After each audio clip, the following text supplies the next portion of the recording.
আমি 14 বছরের কিশোর। একসময় আমি স্কুলের কিছু শিক্ষকের, বিশেষ করে একজন প্রতিবন্ধী শিক্ষকের প্রতি বেয়াদবি করেছি। তারা তখন আমাকে বদদোয়া করেছিলেন।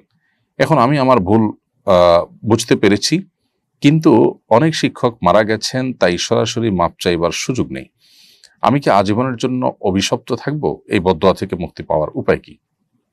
ভাই সাকিবুল ইসলাম সালমান, আপনার প্রশ্নের উত্তরে আমরা বলতে চাই, আপনি যে অপরাধ করেছেন সেটা অত্যন্ত জঘন্য, সেটা আপনি হয়তো নিজেও অনুমান করতে পারছেন।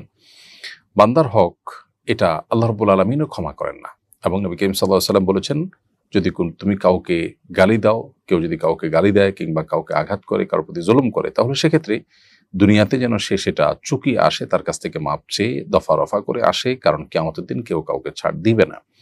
এখন আপনার হাতে সেই সুযোগটা নেই, কারণ অনেকে মারা গেছেন, অনেকে কোথায় আছেন আপনি হয়তো জানেন না। এমতো পরিস্থিতিতে আপনার প্রথম কাজ হবে তওবায়ে নাসুহা করা, যে আপনি জীবনে মৃত্যুর আগ পর্যন্ত আর কোনো মানুষের হক নষ্ট করবেন না, কারোর প্রতি জুলুম করবেন না, কারোর প্রতি অবিচার করবেন না, কাউকে গালমন্দ করবেন না। এবং আপনাকে পরিপূর্ণরূপে তওবা করতে হবে এবং সংকল্প করতে হবে, ইস্তেগফার করতে হবে, যেটুকু হয়েছে সেটার জন্য ক্ষমা প্রার্থনা, আর ভবিষ্যতে যেন না হয় তার জন্য সংকল্প আপনাকে করতে হবে।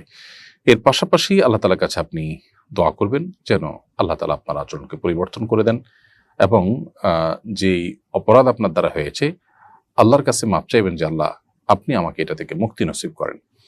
কোন আল্লাহর বান্দা তারা যখন আল্লাহকে সন্তুষ্ট করতে পারেন, কিয়ামতের ময়দানে বিভিন্ন পাওনাদারদের কাছ থেকে আল্লাহ তাআলা ওই বান্দাকে মুক্ত করবেন, এই মর্মে বিভিন্ন রওয়ায়াত রয়েছে। সেজন্য আপনি আল্লাহর কাছে যত বেশি ইস্তেগফার করবেন, ক্ষমা চাইবেন, দোয়া করবেন, আপনার মুক্তির জন্য আপনি প্রার্থনা করবেন, আশা করা যায় আল্লাহ তাআলা আপনাকে মুক্তির পথ সুগম করবেন। এর পাশাপাশি যাদের প্রতি আপনি হক নষ্ট করেছেন মনে হয়, তাদের তরফ থেকে কিছু সাদাকা করে দেওয়ার পরামর্শ আপনাকে দিচ্ছি। সেই সাথে আপনি তাদের তরফ থেকে ভালো কোনো নেকামল করা, যেগুলো করা সম্ভব হয় সেগুলো করবেন, এবং তাদের জন্য আল্লাহর কাছে দোয়া করবেন যে আল্লাহ, আপনি আমার ওই শিক্ষককে আপনি মাফ করে দিন, তাকে জান্নাতবাসী করুন, তার ভুল ত্রুটি মাফ করুন।